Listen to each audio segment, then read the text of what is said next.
इबादत के लायक है, बाकी कोई इबादत के लायक ही नहीं।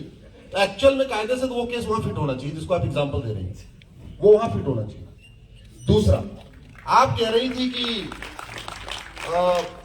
इंटेंशन, वास्तव में इंटेंशन से रिजल्ट नहीं आता। सरकार का इंटेंशन बहुत अच्छा है। सरकार का इंटेंशन है कि कानूनों का नवीनीकरण हो, लेकिन जो ड्राफ्ट बनाया गया उसको पढ़ने के बाद मुझे बहुत निराशा हुई। वो ड्राफ्ट ऐसे लगता है एसी के कमरे में बैठ के बना दिया गया। ड्राफ्ट पढ़ने वालों ने न अपने बारे में, अपने पुराने कानूनों के बारे में सोचा, पुरानी न्याय व्यवस्था के बारे में सोचा, न उन्होंने सिंगापुर या अमेरिका या जापान या आपके बाकी और देशों के कानून को पढ़ा।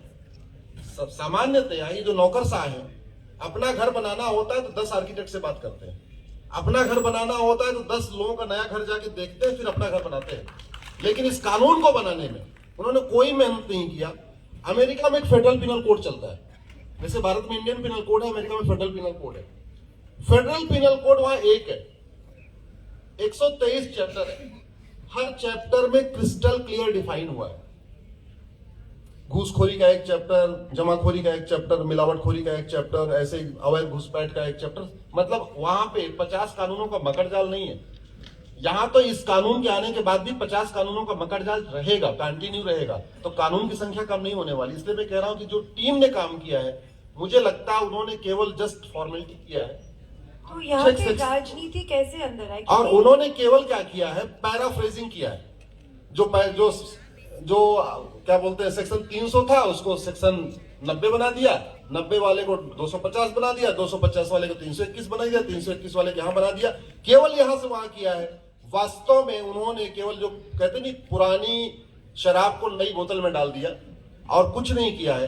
सरकार को ध्यान लेना चाहिए, सरकार को संज्ञान लेना चाहिए। और ये जो कमेटी के लोग जिन्होंने बनाया है, उनको बोलना चाहिए, एक बार तुम अमेरिका का कानून देख लो, जापान का देख लो, सिंगापुर का देख लो, और भी देशों का देख लो। कानून बनाने जा रहे हैं, और भारत की संस्कृति, भारत का कल्चर क्या है उसको भी देख लो, उसको भी समझ लो। कानून का भारतीकरण होना चाहिए, लेकिन नए ड्राफ्ट में उसकी कहीं न कहीं कमी रह गई है। तो मैं in 30 seconds, Ashwini ji, because all other panelists also waiting, just in 30 seconds, जो पावर में आज पार्टी है, it claims to be a Hindutva party, at least it's not anti Hindu, we can say that for sure. Pro Hindu है कि नहीं वो जनता के ऊपर है, वो 2024 में पता चलेगा। When you have such a party in power, और जब आपके ऑपोजिशन में ऐसे लोग हैं हु वांट टू इरेडिकेट सनातन धर्म, तो आपकी ऑपोजिशन तो आपके हेल्प करने आने वाली है नहीं, as far as this law is concern, 195 in the draft bill. तो राजनीतिक जो लीडर्स हैं, जो इलेक्टेड लीडर्स हैं, उनका रोल क्या होना चाहिए as far as this draft bill is concern? देखिए, पहली बात तो जैसा सेक्शन डाला है इसमें, ऐसा सेक्शन मैंने भी देखा, सिंगापुर में देखा मैंने, अपना यूएस का देखा, कई देशों का देखा मैंने। ऐसा सेक्शन मुझे भी कहीं नहीं मिला। इनफैक्ट ये 295 और 153A का एक तरीके से बस नया वर्जन है, ये कोई इसमें बहुत बदलाव नहीं आया। वो कहते नहीं, पुरानी शराब नई बोतल, वैसा हो गया ये।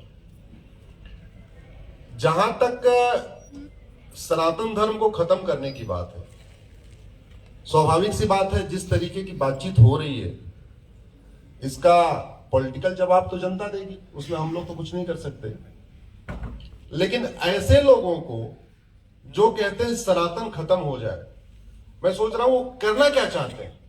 सनातन सिखाता है वसुधैव कुटुंबकम, इसका मतलब चाहते हैं वसुधैव कुटुंबकम की भावना खत्म हो जाए।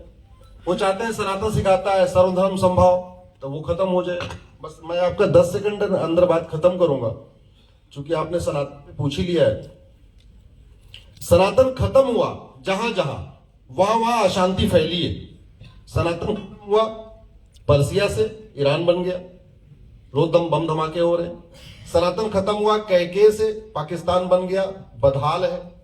सनातन खत्म हुआ गंधार से, अफगानिस्तान बन गया, फटेहाल है, रोज वहां बम धमाके हो रहे हैं। तुर्की अशांत है, सोमालिया अशांत है, ईरान अशांत है, इराक अशांत है, ऐसे तजाकिस्तान अशांत है। दुनिया में जहां जहां सनातन संस्कृति कमजोर हुई, सर्वधर्म संभाव खत्म हुआ है, वहां वहां अशांति है। तो इनको तो पॉलिटिकल जवाब देना चाहिए।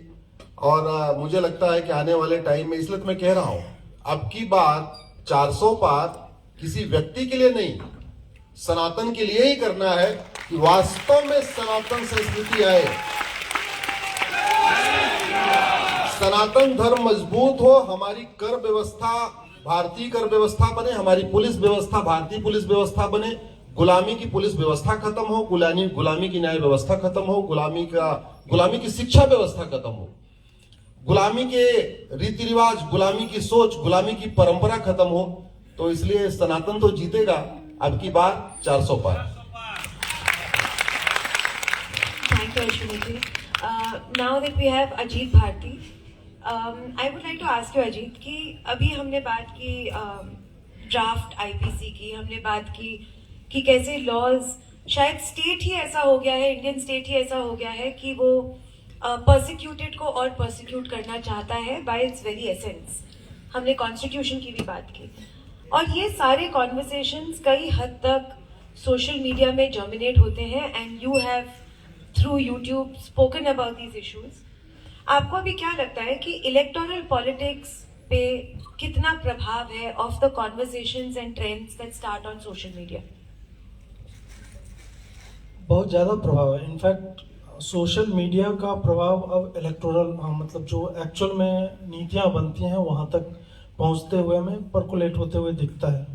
पहले बहुत कम था, अब मुझे लगता है कि थोड़ा अधिक ही हुआ है।